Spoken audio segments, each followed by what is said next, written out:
தேவனே நான் ஓமதண்டையில் இன்னும் நெருங்கி சேர்வதே என் ஆவல் பூமியில். 1 ராஜாக்கள் 17:9 வாசிப்போம். நீ எழுந்து சீதோனுக்கு அடுத்த சாரிபாத் ஊருக்கு போய் அங்கே தங்கியிரு. உன்னை பராமரிக்கும்படி அங்கே இருக்கிற ஒரு விதவைக்கு கட்டளையிட்டேன் என்றார். எலியா சாரிபாத்துக்கு போகும் பொழுது அவர் வெறுமையாத்தான் போனாருங்க. ஊழியக்காரருடைய வாழ்க்கை என்பது சாதாரணமானது அல்ல. கேரி தொற்று போட்டது. கேரி தின்று சாரிபாத்துக்கு போன ஆண்டவர் சொல்றாருங்க. அப்படியே பக்தன் எலியா எழும்பி சாரிபாத்துக்கு போறாரு. அப்படி போகும்பொழுது ஒரு நிலைமை பார்த்தீங்கன்னா, அவர் வெறுமையாய் போறார். அவர் கையில் ஒன்றும் இல்லை. இப்போ 6ஆம் வசனம் வாசிங்க பார்க்கலாம். 6வது வசனம். காக்கைகள் அவனுக்கு விடியற் காலத்தில் அப்பமும் இறைச்சியும் சாயங்காலத்தில் அப்பமும் இறைச்சியும் கொண்டு வந்தது.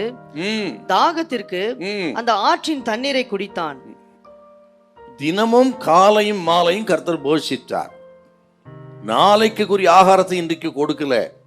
அல்ல, 1 மாதத்துக்குரிய ஆகாரத்தை ஆண்டவர் சேமித்து வைத்து, எலியாவே உமக்கு நான் சேமித்து வைத்திருக்கிறேன், நீ புசித்து குடித்து திருப்தியாயிரு அப்படின்னு சொல்லலைங்க. தினந்தோறும் காலையும் மாலையும் 2 வேளையும் காகங்கள் மூலம் ஆண்டவர் அப்பத்தையும் இறைச்சியும் கொடுத்து ஒவ்வொரு நாளும் எலியாவை போஷித்தார். அடுத்த வேளை ஆகாரத்துக்கு எலியா ஆண்டவரைத்தான் சார்ந்திருக்க வேண்டும். அப்படி அன்றன்றுள்ள ஆகாரத்தை சார்ந்துதான் எலியா வாழ வேண்டும் என்பது தேவனுடைய திட்டங்கள். ஆகவே தான் அவ்வப்போது காலை மாலை என்று ஆண்டவர் கொடுத்து போஷித்து, தினமும் ஒவ்வொரு வேளையும் பக்தன் தன்னையே சார்ந்திருக்க வேண்டும் போஷிப்பதற்கு என்ற ஒரு பாடத்தை கற்றுக் கொடுத்து அப்படி 1 வருஷம் நடத்தினார். ஒரு வேளை கூட காகங்கள் ஆகாரத்தை கொண்டு வருவதில் தோல்வி அடையவே இல்லை